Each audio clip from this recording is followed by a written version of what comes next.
Pune pride लूपमध्ये उसळलेली गर्दी आणि उत्साहाच्या वातावरणात शुक्रवारी बजाज पुणे ग्रँड टूर 2026चा शानदार समारोप झाला. यात पुण्यातील टप्प्यात लिलिंग स्टार संघाच्या युग मुडवेने बाजी मारली. सांघिक विजेतेपद लिनिंग स्टार संघानं पटकावलं.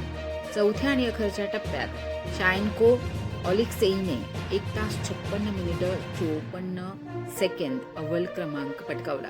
या 5 दिवसाच्या स्पर्धेनं जगात भारताचे पर्यायानं पुण्याचे नाव उंचावले. चौथ्या टप्प्यात सायकलस्वारांनी शहराच्या मध्यभागातून 95 किलोमीटरचा प्रवास केला. 578 मीटरची चढण पार करून ही शर्यत पुण्याच्या अनेक ऐतिहासिक रस्त्यावरून गेली. 4 टप्प्यात सायकलस्वारांनी एकूण 437 किलोमीटर अंतर पार केलं. यात लिनिंग स्टार संघानं 28 तास 41 मिनिटं 19 सेकंद अशा एकत्रित वेळेसह संघ क्रमवारीत अव्वल स्थान पटकावलं.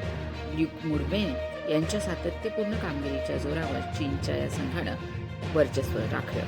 स्पेनचा बर्गोस बरपेल्लेट बीएच संघ 28 तास 42 मिनिटं 9 सेकंद दुसऱ्या, तर मलेशियाचा तेरेंगानो सायकलिंग संघ 28 तास 48 मिनिटे 19 सेकंद तिसऱ्या स्थानावर राहिला.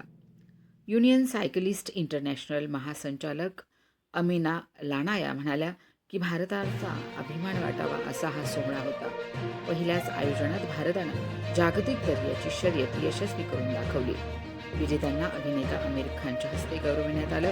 यावेळी केंद्रीय राज्यमंत्री रक्षा खडसे, उच्च आणि तंत्रशिक्षण मंत्री चंद्रकांत पाटील, खासदार मेधा कुलकर्णी, आंतरराष्ट्रीय सायकलिंगच्या महासंचालक अमिना लानाया, आशियाई सायकलिंगचे अध्यक्ष दातो अमरजीत सिंग गिल, महासचिव दातो मनिंदर पाल सिंग, पोलीस आयुक्त अमितेश कुमार, पोलीस आयुक्त विनय कुमार चौबे, नवल किशोर राम, आयुक्त योगेश मसे, जिल्हाधिकारी जितेंद्र हुडी, बजाज ऑटोचे उपाध्यक्ष चेतन जोशी उपस्थित होते.